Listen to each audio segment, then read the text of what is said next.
Je suis né à Vienne, j'ai grandi à Vienne, principalement, je peux donner les quartiers, je pense à Malisol et puis à Saint-Martin. D'accord. Votre situation de famille, vous êtes Alors, je en... suis célibataire, j'ai D'accord. 2 enfants Ok. de 14 et 12 ans, D'accord. bientôt 12. Vous êtes en politique depuis quand? Alors, j'ai adhéré au parti il y a maintenant plus de 18 ans, j'avais 17 ans, j'étais mineur, Ok.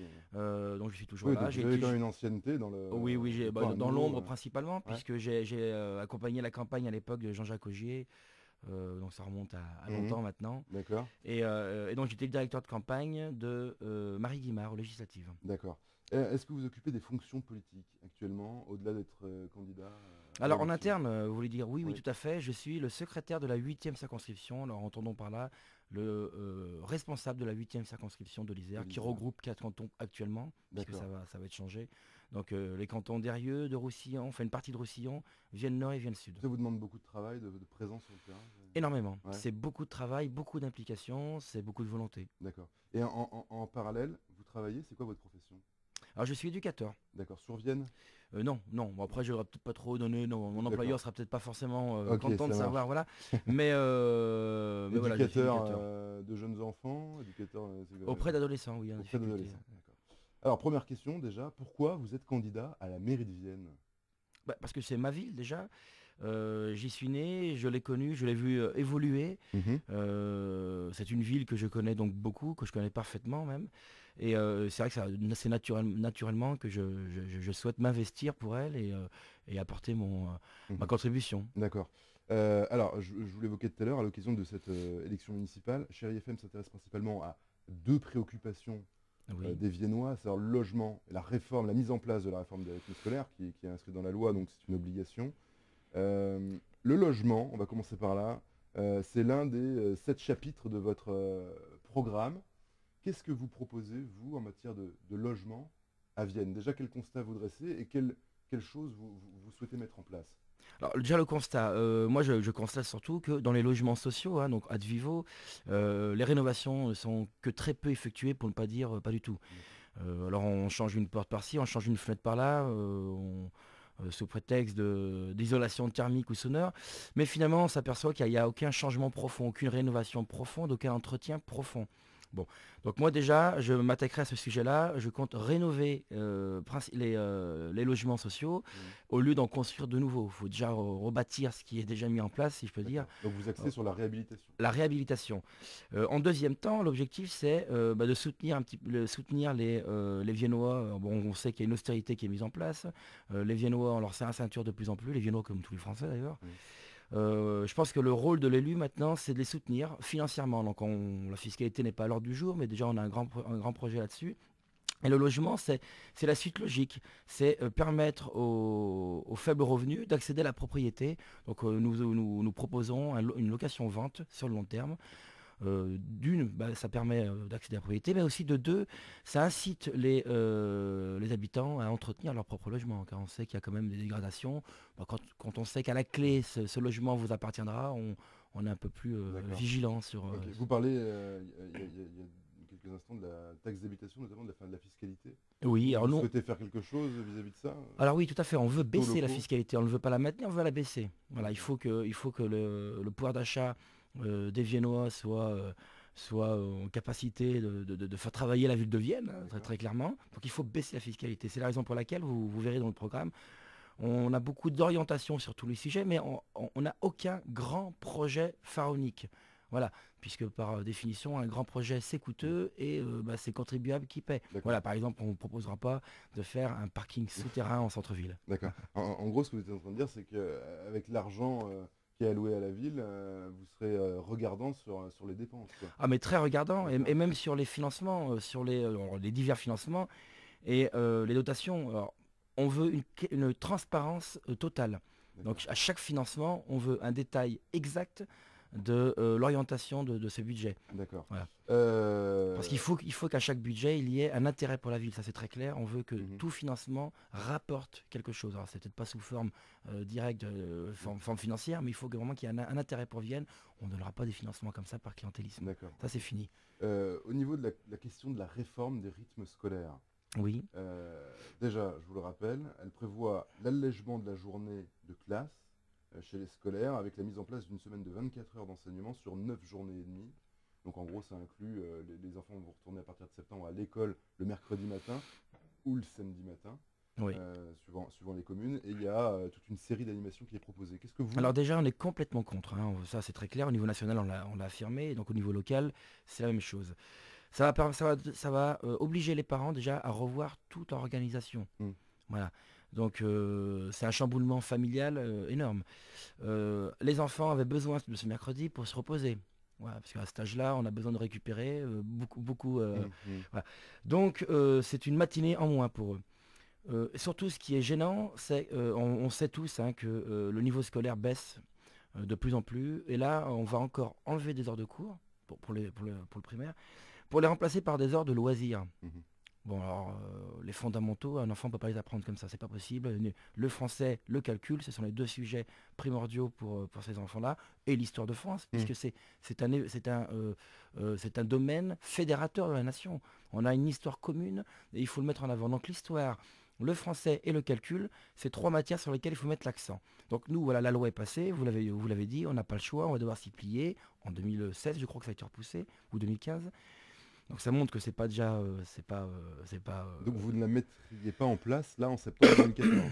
non. D'accord. Non, on verrait avec les parents, en fait tous les partenaires sociaux, les partenaires scolaires, les parents, on verrait un petit peu de quelle manière on peut mettre ça en place le moins nusif possible. Bon, par contre, ce qui est sûr, c'est que ces temps de jeu, on va obliger à ce qu'ils soient au moins pédagogiques. Voilà. Bon, tant pis, on jouera au ballon, ça n'empêchera pas de compter les ballons, de faire des calculs peut-être avec les babales, je sais pas, hein, voilà. Mais il faut impérativement qu'il y ait une notion pédagogique dans ces heures-là, parce que D'accord. Donc vous il faut feriez compenser les lacunes de l'État. D'accord, donc à Vienne, on ferait un pont entre Le périscolaire et... l'enseignement lui-même et Oui, le temps de loisir, quoi. oui, tout à fait, tout à fait. Et ce temps de loisir aurait toujours une notion pédagogique, en tout cas à chaque fois que l'on pourra le faire. D'accord, ok. Parce que pour vous, encore une fois, il faut le rappeler, la priorité finalement, c'est l'enseignement, enfin, des basiques en primaire, Oui, pas oui, le temps de loisir, français, quoi. le calcul. Bon, pour l'histoire, ce sera plus difficile Mm. dans ces heures-là, mais et quoique, hein, on peut toujours. Voilà, après, il y a des D'accord. professionnels qui s'occupent de ça. Vous êtes sûr, enfin ça c'est en aparté, vous êtes sûr qu'il y a un report potentiel jusqu'en 2015-2016? Oui, ils l'ont annoncé.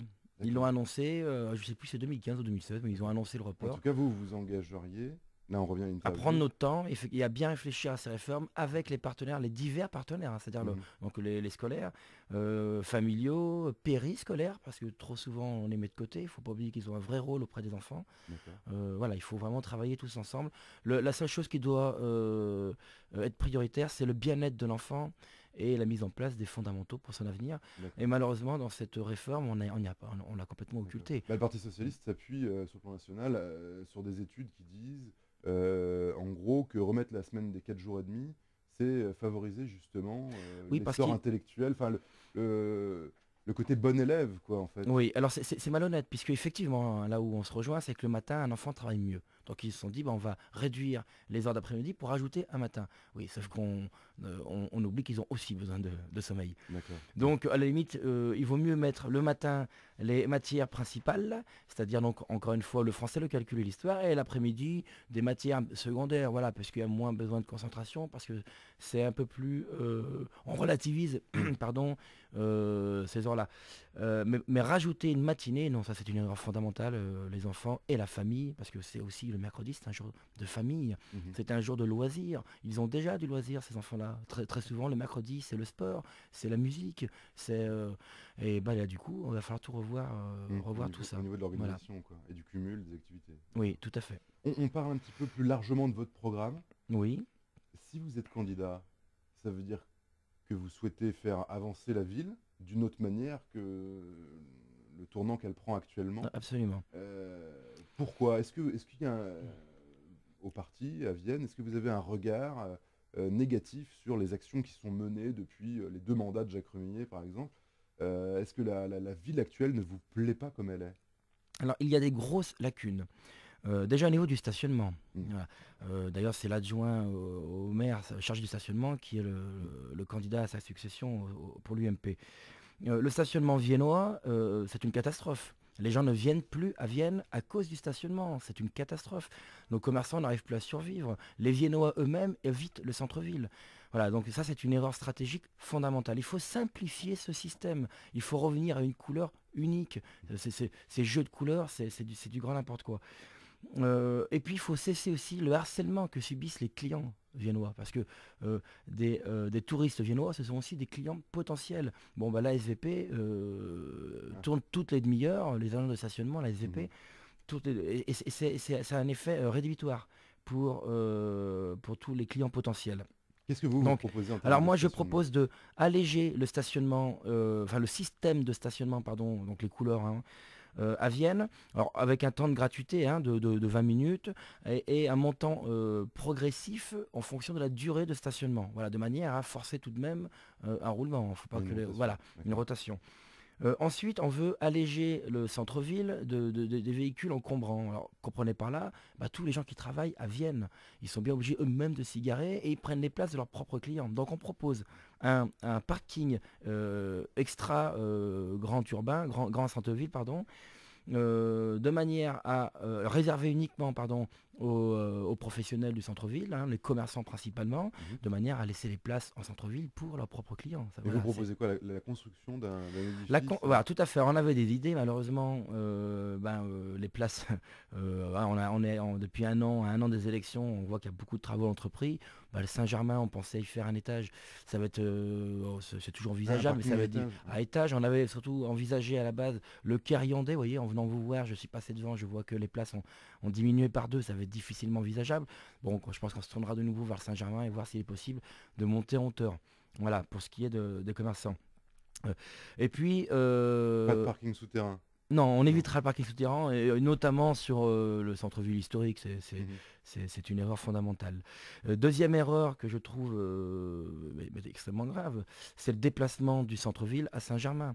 On a voulu faire un pôle administratif, bon bah c'est très bien sur le papier, sauf que le pôle administratif, enfin les organismes administratifs en centre-ville avaient un intérêt certain pour nos commerçants. Vous alliez payer vos impôts, vous alliez à l'NPE, vous alliez n'importe où, vous sortiez, qu'est-ce que vous faisiez? Bah, je cherchais mon pain, je cherchais ma tranche de jambon, et on faisait travailler comme ça les Mhm. commerçants. Actuellement, c'est plus le cas. Oui, il est Voilà. un peu excentré du coup de ce qui se passe de l'activité en centre-ville, quoi. Absolument, Ouais, absolument. d'accord. Oui. Au niveau de l'emploi, parce que bon, il paraît que l'emploi à Vienne, c'est pas non plus, à part le tertiaire hein, qui tend à se développer sur Oui, tout à fait. Saint-Germain. Bah, écoutez, nous, on propose un équivalent, parce que le terme, on ne peut pas l'employer comme ça, mais un pôle emploi municipal. Alors, c'est quelque chose de très concret, avec un local, donc une présence physique, une personne de la mairie, dont le rôle principal, pour ne pas dire exclusif, sera de mettre en relation Mhm. les demandeurs d'emploi viennois. Alors attention, nous ne sommes pas sectaires, quand je dis viennois, c'est le bassin viennois, hein, bien Mhm. évidemment, hein. Et puis donc pour les professionnels qui cherchent à recruter, ben voilà, une mise en relation, tout comme le fait Pôle emploi, mais très localisée. Ça a un impact aussi écologique du coup, puisqu'on peut emprunter les transports en commun, pourquoi pas les vélos, etc. D'accord. Voilà, puisque au niveau distance, ce sera extrêmement réduit par Mhm. définition. D'accord. On continue à dérouler votre programme. La question de la sécurité, de la laïcité, à Vienne, c'est une vraie problématique ou pas? Alors, Ce que je lis là en quelques secondes, c'est l'augmentation des effectifs de la police municipale. Ça, c'est important pour vous? ah oui, tout à fait. Au détriment, ce qui est écrit des agents des ASVP, c'est-à-dire Oui. au lieu de mettre des PV, enlever des agents, des pervenches, quoi, hein, pour C'est aller... ça, c'est ça, D'accord, tout à fait. Alors nous, on veut monter à 30 policiers municipaux. d'accord. Donc Ils sont combien actuellement? ils sont 12. D'accord. Voilà, donc ça fait quand même un changement radical par rapport à la situation actuelle. Bon après, comme on l'a dit, on veut baisser les impôts, donc il faut réduire les coûts de l'autre côté. Donc ce sera sur les agents de la SVP que nous réduirons les coûts, entre autres, hein, voilà. Les policiers municipaux auront pour tâche principale le rôle de policier, c'est-à-dire on ne leur demandera pas de chasser, de traquer la personne qui se gare de travers ou quoi que ce soit. Non, c'est pas de mettre des PV qu'on veut, c'est sécuriser la ville et notamment les quartiers sensibles de nuit. Deuxième rôle de ces forces de police, c'est de surveiller, parce que moi j'ai fait tous les commerçants à Vienne, ou presque, hein, j'en ai raté que très peu, et que ce soit les commerçants de Stressin, alors Malissol, il n'y en a quasiment plus, donc déjà c'est révélateur, et de Vienne centre. À Lille, il y a un petit peu moins ce problème. Mais les commerçants, le soir, ont peur, surtout les femmes. Les commerçantes, au féminin, ont peur le soir, hein, très clairement, hein. Et puis on a vu qu'il y a eu beaucoup de braquages. Donc voilà, les policiers municipaux, on leur demandera également de surveiller les vitrines la nuit, de tourner, de sécuriser aux heures de fermeture des magasins, vers 7h, 7h30, Ce qui n'est pas de le cas tourner. aujourd'hui, parce qu'ils Voilà, sont, ils sont pas assez- insuffisamment, en tout cas, très insuffisamment. On voit Malissol, moi j'ai connu Malissol, j'y ai grandi en partie. C'était une petite ville dans la ville. On trouvait tout, hein, du boulanger au coiffeur, une épicerie, un bureau de tabac. Ben, il n'y a plus rien. Pourquoi? Parce que soit les casses incessantes ont fini par faire fermer, Mm. mettre les clés sous la porte du commerçant, soit ben, à leur départ retraite, personne ne voulait reprendre l'affaire. Mhm. Parce qu'il y avait une réputation qui était telle que voilà. Donc maintenant, il faut redorer l'image de ces quartiers-là, Malissol, mais je pense aussi à Estresin, de manière à recréer ces mini centres-villes, Les vies de quartier, quoi. voilà, vie de quartier, oui, D'accord, tout à fait. ok. Oui, donc en fait, Fédérateur pour un l'aspect quartier. sécurité génère aussi un développement. C'est-à-dire que si on est mieux sécurisé, on se sent plus en sécurité dans un quartier, on pourrait tendance à avoir les commerces de proximité se redévelopper. Ah C'est ça oui, que vous dites? tout à fait, oui, oui. D'accord. Encore faut-il qu'ils aient les moyens financiers. Donc il faut également encore les soutenir au niveau sur la fiscalité. Voilà, il faut leur permettre de survivre. Alors, D'accord. c'est directement lié à l'emploi également, puisque si on permet aux commerçants de respirer, hein, de s'alléger et donc d'augmenter leurs bénéfices, on leur permet en tout cas à une bonne partie d'embaucher une personne. Donc on réduit également à Mm. Vienne le problème de l'emploi. D'accord. On lutte contre le chômage massif. Ok. En Alors fait, ça ne résoudra pas tout, hein, on est bien donc les d'accord, hein. commerces viennois embaucheraient des Enfin, c'est appelé à Bah, embaucher des Viennois, oui, là, quoi. tout à fait. D'accord. On les appellerait un petit peu à faire une préférence municipale. D'accord, ok. Ce qui paraît logique quelque part, hein, Mais bien oui, oui, sûr. oui, mais Au niveau de l'aménagement, alors est-ce que vous voulez repenser complètement la ville Non. ou c'est des points sur lesquels vous voulez retravailler? Alors c'est des points sur lesquels on veut travailler. Déjà, D'accord. on va à chaque rénovation, à chaque nouvelle construction, on veut garder l'esprit de Vienne. Donc il faut Mm. rester dans un style antique, médiévaux, antique. Bon voilà, il faut que la ville reste belle. Parce on a la chance d'avoir une ville d'histoire et il faut cesser, comme on a vu le 30, faire des choses modernes Mm. qui sont très jolies, hein. Je ne critique pas D'accord. l'architecture elle-même, mais elle est inadaptée à la ville de Vienne. Mhm.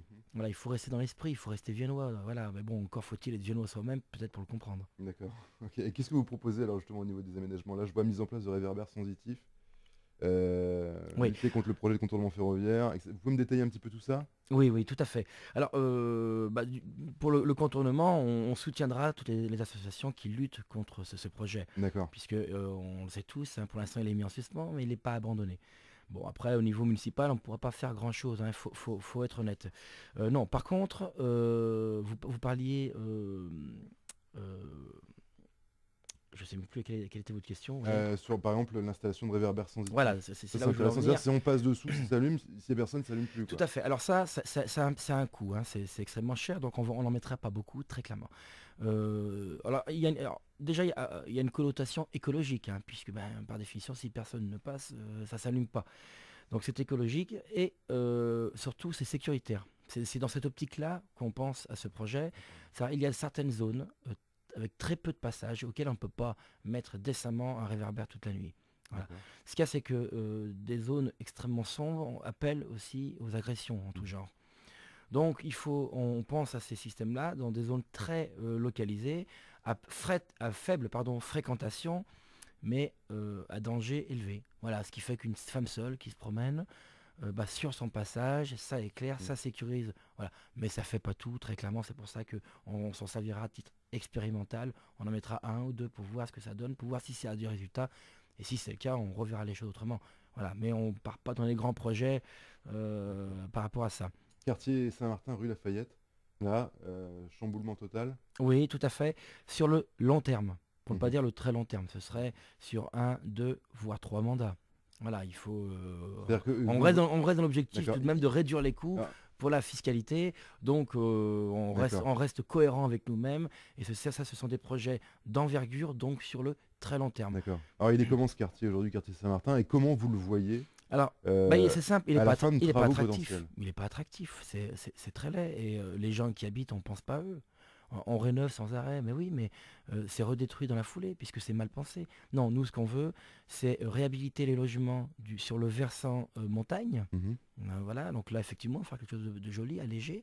Et par contre, le grand chamboulement, ce serait du côté Vallée de Gers. mhm. Là, on veut détruire au maximum, très clairement, pour faire un lieu de balade ou à vélo, on peut traverser toute la rue, ou avec les poussettes, on peut se balader en toute tranquillité. Mais là, c'est pas attrayant du Mhm. tout. Et puis, c'est rédhibitoire rédhibitoire, pardon, pour les touristes également. Beaucoup de gens prennent le train et malheureusement, c'est la seule vue qu'ils ont de Vienne. Mhm. Moi, j'ai beaucoup entendu, mais Vienne, c'est très laid. Mais non, c'est très beau, Vienne. Encore faut-il Mhm. passer au bon endroit. Donc voilà, nous on veut revoir Saint-Martin, mais ce sera sur le très long terme, j'insiste là-dessus, parce que D'accord. ça a un coût Ok. exorbitant. Et en fait, vous feriez sauter la friche industrielle, les habitations qui sont pas aux normes ou pas réhabilitables, et on préférerait Au fur et à quelque chose mesure, tout de à fait, paysager. voilà, tout à fait. D'accord, Au fur et à mesure des déménagements, même, eh ben, au lieu de les refaire, on envisage plutôt de les laisser vides, au moins le temps d'accord. de détruire. Voilà, autre projet d'envergure, je l'ai déjà annoncé, je ne sais plus sur quel média, mais on veut faire un rond-point en face du pont de l'Âtre de Tassigny. D'accord. Mais là, encore une Ah, fois, c'est le carrefour le clé et oui, problématique de la ville, hein. réputé pour être l'un des plus D'accord. complexes d'Europe. Alors, je ne sais pas si c'est une réalité, mais en tout cas, c'est ce qui se dit. Donc là, effectivement, on veut faire un rond-point pour fluidifier le trafic. Et il faudrait le faire, du coup, sur toute la longueur. Mhm. Et pour éviter les embouteillages aux heures de pointe. Bon, le problème, c'est que là encore, ça a un coût extraordinaire. C'est Ouais. voilà, donc là encore, c'est tout comme on le ferait à Saint-Martin. On le verrait sur le long terme. Peut-être qu'au premier mandat, toutes les études seront faites et qu'au deuxième seulement, on envisagerait la mise en place du projet. Non, par contre, puisqu'on est dans le domaine de l'automobile et donc du transport, non, par contre, nous, ce qu'on envisage fortement, c'est une ligne, tout comme les transports en commun par voie terrestre, Mhm. une ligne par navigation fluviale. Il y a un bus Euh, sur l'eau? En quelque sorte, oui, un bus D'accord. sur l'eau, voilà, de Condrieu jusqu'à Lyon dans l'idéal, avec des arrêts réguliers, comme le ferait un bus, ça peut-être à Givors. Après, ça dépendrait des partenaires qui accepteront de nous suivre Tout, sur tout ce ça dans le sujet-là. but de désengorger Mais la absolument, de circulation, hein. désengorger Ouais, la circulation désengorger. et d'inciter au transport en commun, ce qui, encore une fois, est écologique. Mhm. Même si on sait qu'un navire, un bateau, consomme plus au prorata qu'un véhicule. Mais oui, mais vu que c'est transport en commun, on réduit Mhm. forcément Ce serait les ouais, comme émissions. un bus bateau, quoi, en fait. En quelque sorte, oui, tout à D'accord, fait, ok. avec des arrêts Ouais. réguliers. Bon, après, il Oui, les faudrait voir communes. avec Mhm. les municipalités qui seront sur le trajet si elles acceptent de nous suivre là-dessus. Mais dans l'idéal, on pourrait envisager Condrieu, Vienne, Chasse ou Givors. Bon, voilà, enfin, Mhm. Chasse du moins. Voilà, surtout jusqu'à Lyon. Et puis D'accord. après, voilà, avec des passages réguliers. Alors, ce serait surtout sur les horaires de bureau, calqués sur les horaires de bureau. Voilà, puisque c'est à ces heures-là où on voit le plus de circulation. D'accord. Toujours cet objectif de désengorger la Absolument, circulation au centre-ville, enfin sur les quais. tout à fait. Alors la culture, ça c'est intéressant et c'est important. Je vous le disais tout à l'heure, c'est une ville d'art et d'histoire. Oui. Alors, notamment, je vois la création d'un musée lié à l'histoire de la ville. Oui, alors la création, ou du moins l'aménagement d'un musée déjà existant serait plus judicieux en termes de coût, encore une fois. Oui, puisque Vienne est une ville chargée d'histoire, on le sait tous, et c'est pas assez mis en avant. On met en avant quelques monuments clés, mais Vienne, c'est bien plus que ça. Et c'est vrai qu'il faut axer la culture de Vienne sur notre propre histoire locale. Le Concile de Vienne, à part les passionnés, personne ne s'en rend compte que c'est à Vienne, notre ville à nous. C'est pas une autre ville, c'est pas un homonyme. C'est notre Vienne à nous de l'Isère qui a accueilli ce fait historique. Et finalement, les Viennois eux-mêmes ne le Ne le savent savent pas. qu'approximativement. Et non, non, Mhm. il faut le travailler. Voilà. D'accord. La culture, c'est aussi peut-être la poursuite du plan patrimoine, la rénovation des monuments, ou Oui. ça demande aussi beaucoup d'argent. Donc, Oui, voilà, mais ça demande beaucoup d'argent, donc ce sera fait au fur et à mesure. Vous savez, on est en pleine période d'austérité. Les gens sont étouffés par la fiscalité mm, et par la hausse des prix, parce qu'il faut le rappeler. Donc, puisque Bruxelles nous impose cette austérité, nous, on part du principe que c'est à nous, élus territoriaux, hein, donc là c'est le cas de les municipales, mais Ce sera aussi vrai quand nous aborderons les autres élections territoriales. C'est aux collectivités territoriales de supporter au maximum ces hausses. Mhm. Voilà. Il faut que les Viennois, donc dans le cas actuel, puissent respirer de nouveau, puissent refaire partir le marché. Et ça passe forcément par du commerce. Voilà. Mhm. Et là, dans la situation actuelle, ils sont dans l'incapacité de le faire. C'est pas que les Français ne le veulent pas, c'est pas que les Viennois ne veulent pas. Donc la C'est qu'ils ne relance peuvent passe par pas. des décisions locales, hein. Absolument. D'accord. Absolument. Si vous deviez résumer l'ensemble de votre programme euh, en quelques secondes, ça donnerait quoi? Cohérence. Cohérence, parce que comme je viens de vous le démontrer, chaque proposition rejoint d'autres propositions. Tout est Mhm. emboîté. D'accord. Voilà. Vous savez, moi je pense qu'une ville doit être belle, sûre et propre. Voilà. Et tout ça, ça passe par une cohérence entre les propositions. Mhm. D'accord. Jacques Remillet voudrait que le nord de Vienne et Chasse-sur-Rhône passe en ZSP. Vous en pensez quoi? Vous pensez qu'il y a un problème Non, d'insécurité? non, je ne pense pas du tout que ce soit. Non, mais déjà, les zones ZSP, ça ne change rien du tout. Il Mhm. faut être très clair. Il n'y a que M. Valls qui voit une amélioration dans ces zones-là.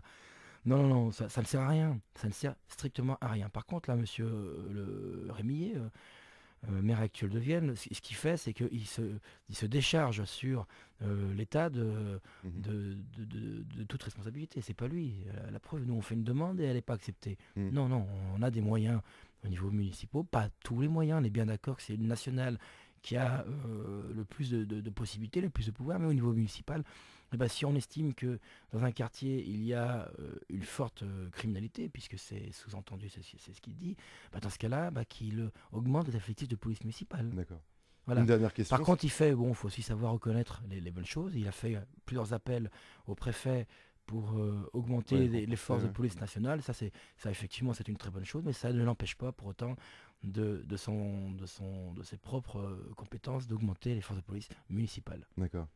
Une dernière question. Si vous êtes élu, Norman Méchin, vous serez quel genre de maire? Un maire à l'écoute.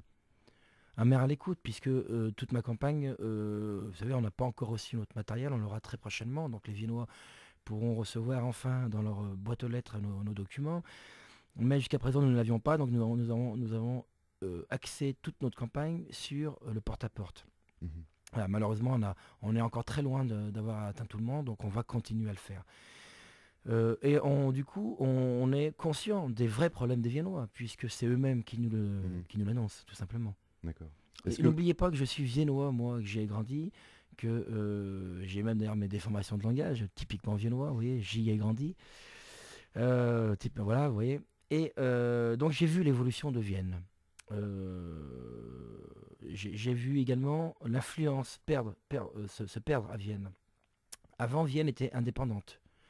Tout le monde le disait, à Vienne, on n'a pas besoin de Lyon. On a tout sur place, Mhm. accessible. C'est plus vrai maintenant. Et moi, quand j'entends Monsieur Toiset et Monsieur Kovacs se quereller sur des broutilles, hein, mais à qui allons-nous, enfin du moins sous quelle domination allons-nous nous placer? Alors il y a ceux qui disent, bah nous, non, il faut se rapprocher de Lyon. Donc, ah non, il faut se rapprocher de Roussillon avec Vienne Aglo. Mhm. Non, mais attendez, mais ni l'un ni l'autre. Nous sommes viennois. Mais Vienne, pendant 2000 ans, elle était autonome. Au contraire, on était un exemple dans le Nord-Isère. Et maintenant, il faudrait qu'on se mette sous la coupelle d'une autre Mhm. commune. Mais absolument pas. Vienne a son influence. Elle est en perte de vitesse parce que c'est la volonté de nos élus actuels. Pas parce que Vienne n'est pas capable, mais parce que la volonté des élus actuels, c'est de nous mettre sur la coupelle de d'autres collectivités. Non. D'ailleurs, si je suis élu, je ne serai pas à la tête d'Advivo. Je relèverai ça à mon numéro 3, Serge Le Boucher, qui est très compétent dans ce domaine. Par contre, je prendrai la tête de Vienne Aglo, mais pas pour diriger toutes les autres municipalités, Pour mais créer une pour cohérence. réduire, pour moi, Vienne Aglo ne doit se limiter qu'à la mise en cohérence des diverses municipalités. Je réduirai donc l'influence de Vienne Aglo sur les municipalités. Pour Voilà, leur redonner leur autonomie. pour leur redonner effectivement un maximum d'autonomie. Voilà, pour ça qu'ils le souhaitent. Et je pense notamment au périscolaire. D'accord. Oui, cette question toujours des réformes de rythme scolaire. Absolument. Merci beaucoup.